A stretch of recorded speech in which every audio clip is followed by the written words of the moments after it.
Uh, what's up, everybody? It's your boy HVAC here on a Saturday morning about 9:30. Got to do a compressor swap out.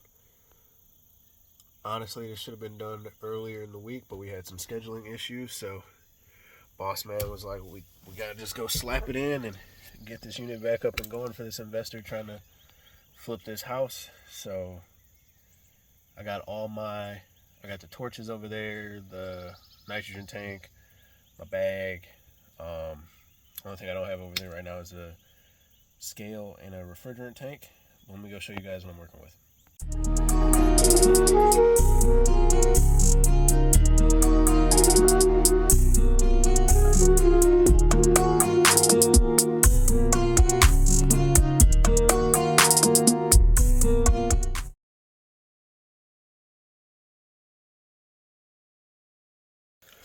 So, Jacob and I think my boss was here, came and diagnosed this Mr.Cool heat pump package unit with a dead compressor. Don't know what happened, or I don't know what made it happen, but pretty much, as you can see, I've only got 2 out of the 3 terminals there. It blew off. You can still see a little bit of oil residue in the cap from when it blew off, and there's a good oil stain right in this area. The compressor's still on the truck, but there's nothing left in it. I thought I was going to be able to pull out my recovery machine and the recovery cylinder I put in the back of the truck and actually get to try it out, but nope, not today, bucko. So I'm going to end up sanding the high side and cutting that out a little bit, and I'm probably just going to braze this out, knock the pipe out of the compressor. I'm so tired this morning. I really wanted to sleep in. I really did. This is the only thing I got for today, so let's try and knock this out quick.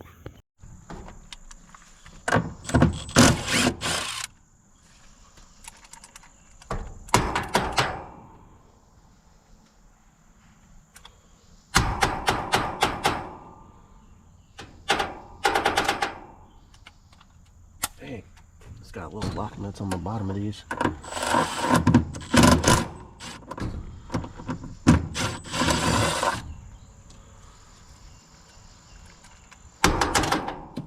Oh, I dropped it.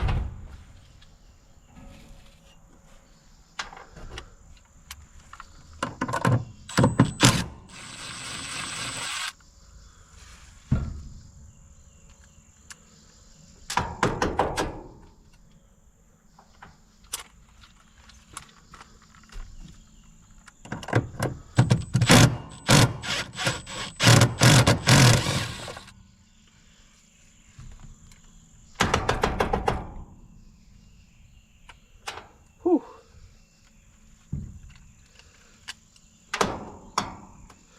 Alright, I can pick this thing up out of here now.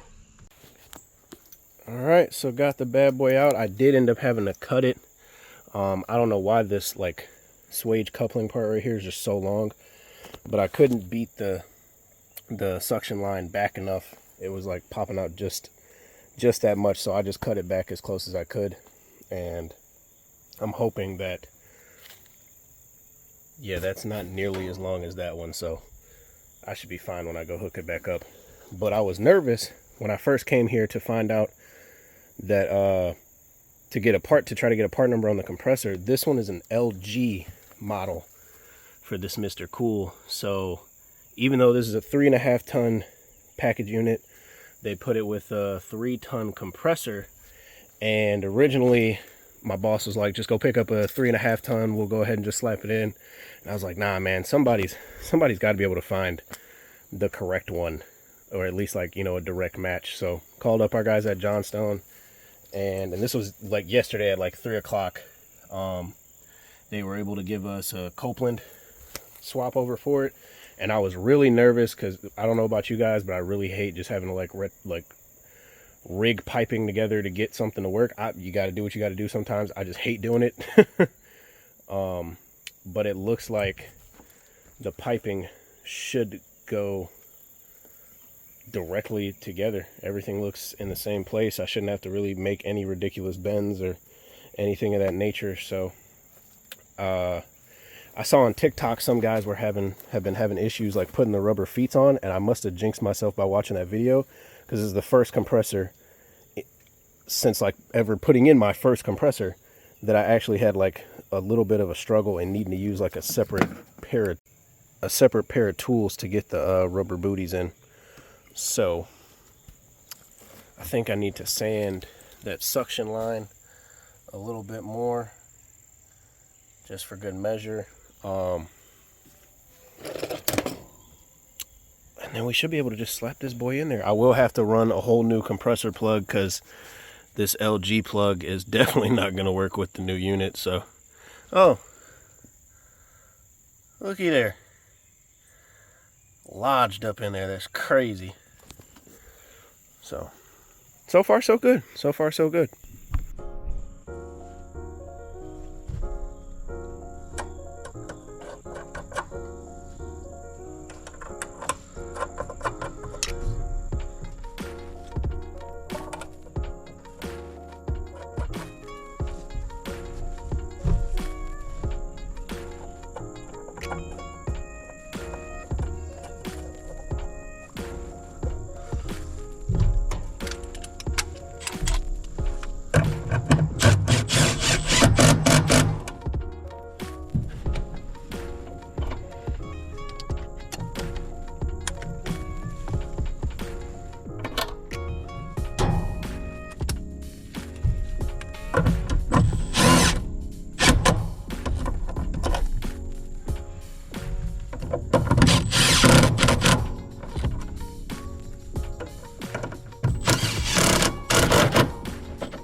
Before I do that one, matter of fact, braze that line in first.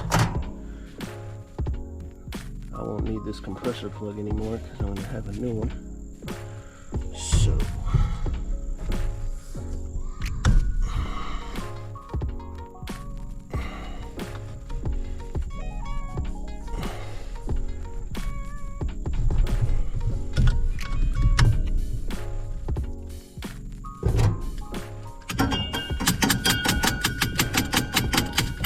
nope.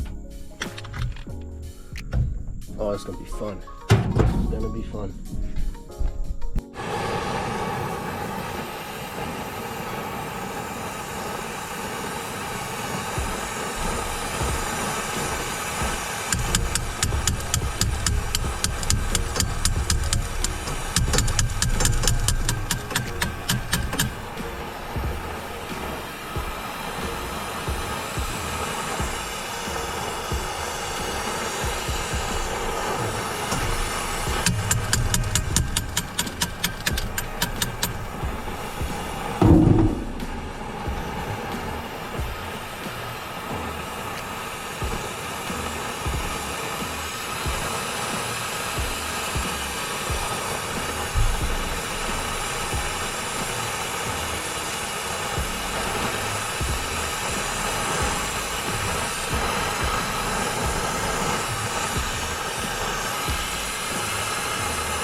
Should be good. I had two little ball sacks, two little testicles up at the bottom of it. Just need to move my torch to the bottom side, no biggie. I probably should have did that to begin with, but I thought I had it. Always good to check with a mirror.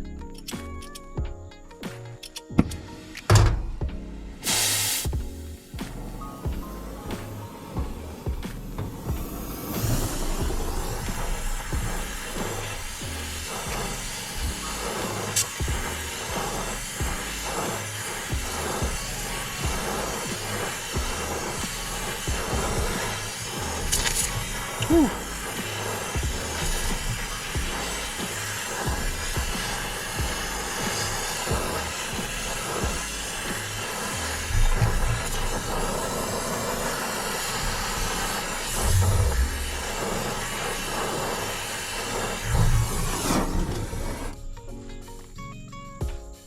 That should be 10 times better right there.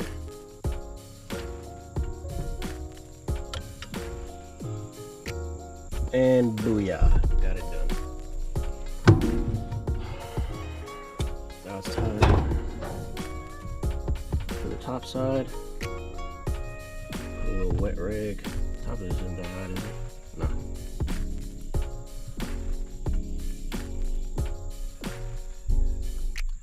And if you guys are wondering, I am my nitrogen regulator is set to braze right now.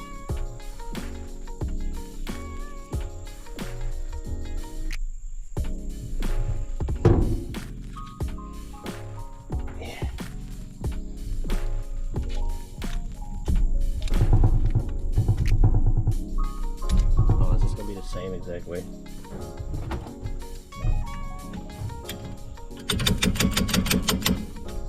Yep, cool. And I have to zip tie that one too.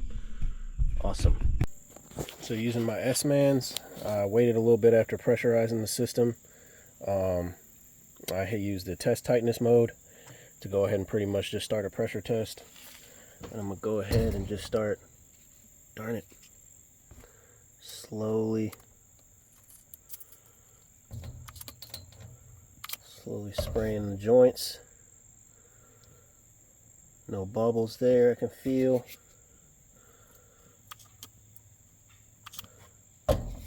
And on the suction line as well, nothing. Sweet, sweet. I can start running the compressor plug wires. Jesus Christ, how far do they go? Again, with that being an LG compressor, the plug is completely different. Oh, forgot to mention, on this model unit, I don't know if this is, when I look at this, I imagine like one of the Ameristar style heat pump package units. And I had to work on one of their condensers a while back and do a compressor swap on that. And on the high side, like literally right off the compressor, there will be this little temperature sensor. I have no idea what this is. But before you go brazing, remove it. I don't know what it's sensing. You know, like what its purpose is for. Is it just telling it, is it just measuring discharge line temp? I don't know. But definitely has to get removed before any kind of brazing. And let me know, guys, is this just a sign of inexperience or something using zip ties? I started doing that one time where it was one of those kind of compressor jobs where they don't make the compressor anymore, so you've got to get one that just kind of fits with it and repipe it. And I was like, it was my first summer working for Grand Air Solutions, and I was trying to call from my boss like, yo, I need help with this compressor. And he was just like, dude, I'm on the whole other side of town. He was like, do whatever you got to do. He was like, but I'll head your way when I'm done with this service call. And the distance between us was maybe like 40 minutes, whole other side of town kind of deal. So, and I felt really bad when he said that, because I'm like, man, dang, he's got to come all the way over here just to help me with this. There's got to be some way I can figure this out. And I just figured out, I was like, you know, I just need something to try to prop the pipe up so I can braze it.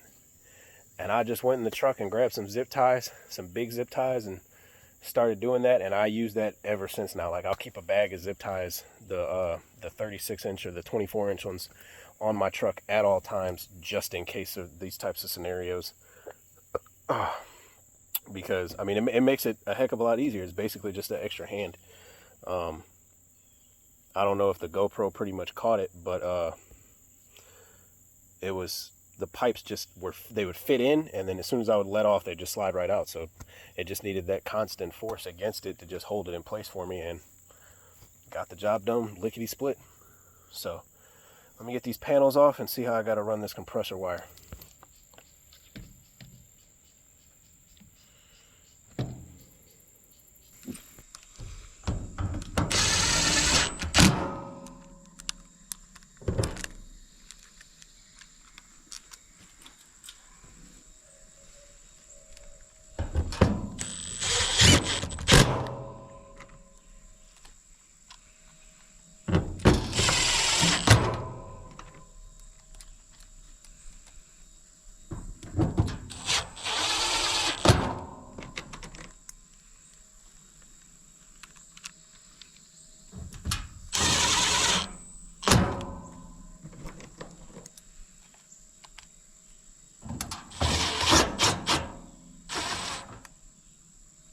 Okay, that one's rounded out.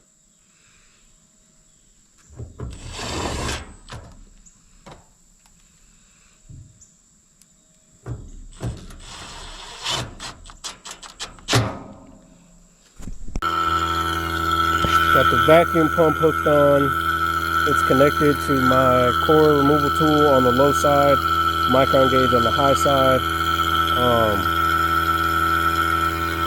I was running it with both valve core removal tools, but my micron gauge wasn't really changing. It just kept saying minus 9999, and then it would just say 0.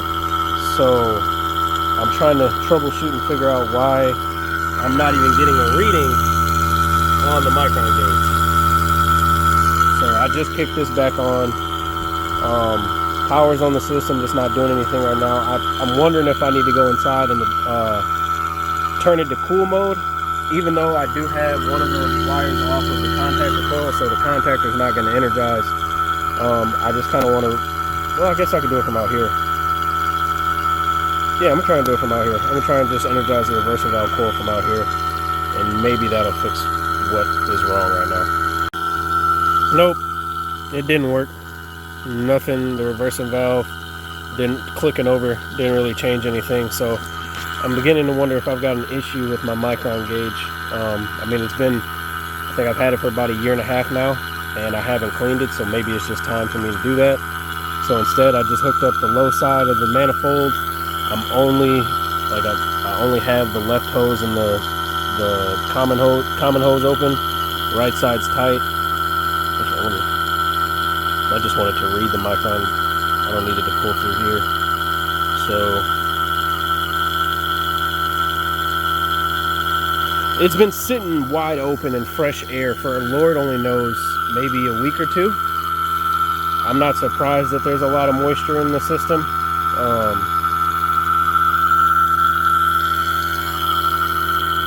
See, why is it going up now? All my hoses and everything are tight. This doesn't make any sense to me. But if I open this up,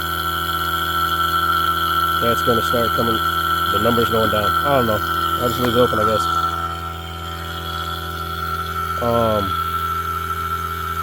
So yeah, got the Elitech wireless scale there. I've got a brand new tank of 410A on the truck, but how much am I going to need here?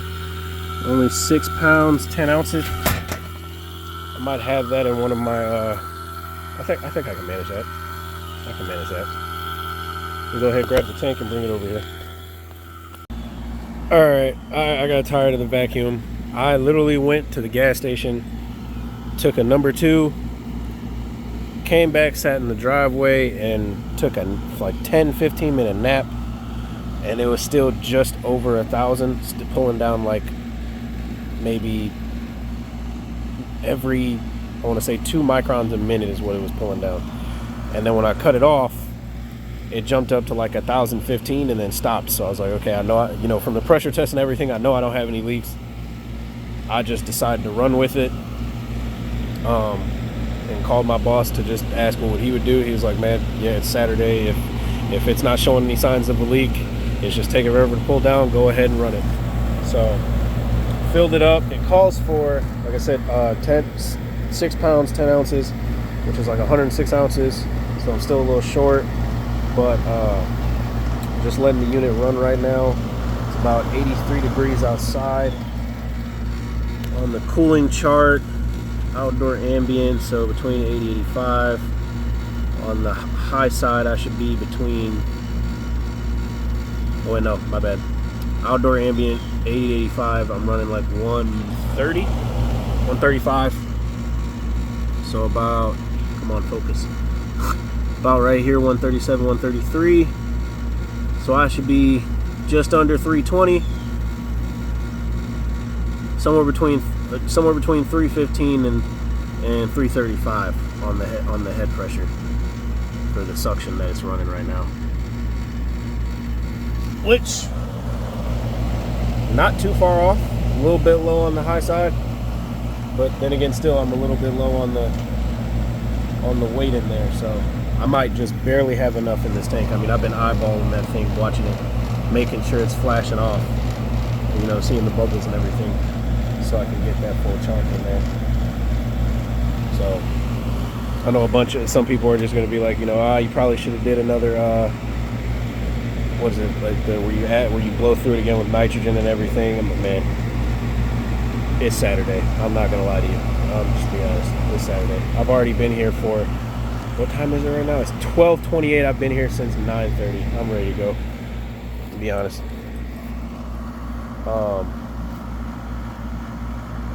Let me go show you guys inside what the system is running. I know everybody rags on like every system I work on that has like supposedly like undersized returns. Ugh.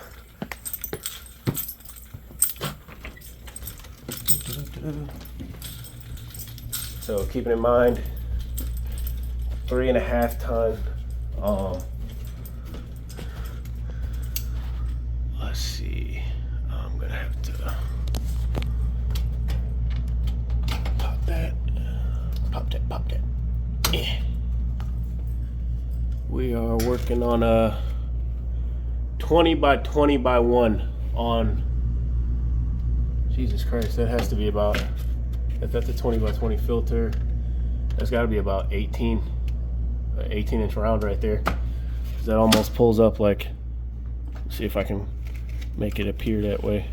Yeah, it's like almost the same size as the filter opening. Some say 18 inch there. So maybe the 18 inch round is fine, but I don't know. You guys tell me, is the 20 by 20 correct? Should that be bigger? I mean, I don't know how much bigger they could go, but yeah. And that's the only return in the house. I don't know why that thermostat's right there. That don't work.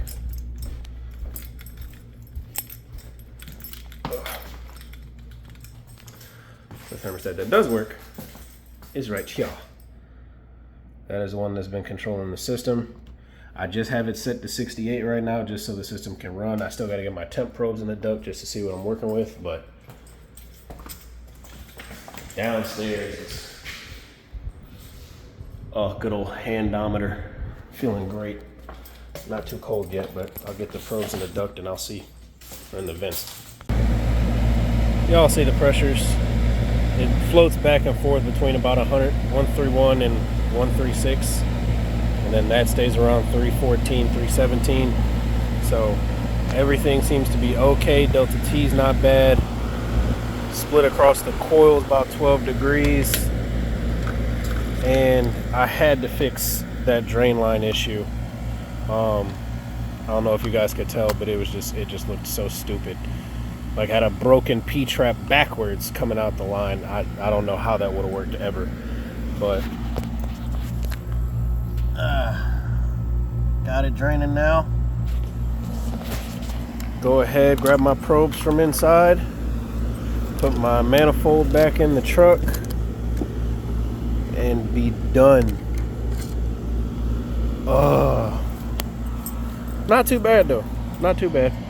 I don't know I don't know where they got this Mr.Cool at down here in my area. I've never even heard of somebody like advertising them. So like I know Mr.Cool does a whole lot of those mini splits. If somebody could get a package unit ordered to their house from Mr.Cool, holy crap. But ductwork shoots all the way up in the attic and then branches off coming downstairs. My supply probe is downstairs, return is up at the return. But it seems to be cooling off the house just fine. I think the thermostat was started out at 75 degrees. I think it's reading 74 now, and it's only been running for a little bit, so I'm gonna go ahead and see you guys in the truck.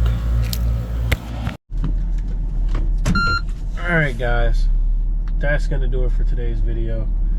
Not too much really with this one. I do realize as I was cleaning up and everything, I thought to myself, am I forgetting something? Did I not swap something out that I was supposed to? You know, that's what I was thinking. And I was like, it was just a compressor swap. You know, best practice is every time the system is opened up, you know, you replace the filter dryer.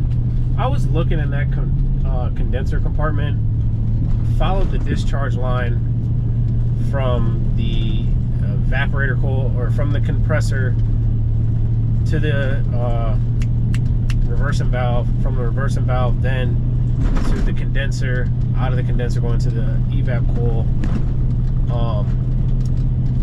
and could not find it. I was like, I wonder if this could have played a part in anything. You know, I was wondering if when I started that system up, was I going to come across a restriction. Thank God I didn't, but that was just something that I thought about. The residual moisture in that system probably could be affecting the pressures a little bit too. I mean, I'm still on point with I'm not going to say on point, I'm going to say within range of, you know, what the data plate or the data chart wants me to have for the current outdoor conditions. But the fluctuating of the pressures, you know, 1 or 2 psi is normal. The 5 psi on the suction side, and you know, like it just bouncing back and forth, it's a little bit weird to me. But I also know it's not that humid inside the house, but it's very humid outside. But it's also not that hot outside, it's just humid. So I was like, I'm gonna just leave it. Maybe you guys notice something as far as the pressures and the temperatures correlating with each other that I missed. If so, please jot it down in the comments section. Other than that, guys, I'm gonna get on back to the shop, drop the truck off, and go home. Part of me wanted to cut apart the compressor and just see what all that discoloration was on the top, see what that could have indicated. I know a couple guys on YouTube that, you know, do that kind of stuff, and I thought, man, if I have the free time, I would love to. If I'd have did this job yesterday, I would have definitely come this morning to the shop and spent like an hour doing it, breaking it down or whatever, however long it takes. But it's 1 o'clock now, right? Is it 1 o'clock? Yeah, 1 o'clock. I've been here since about 9. I'm over it. I'm overheating in there for the day. I'm ready to enjoy the weekend, what little bit I have truly left of it. So if you like the video, share it, hit the like button.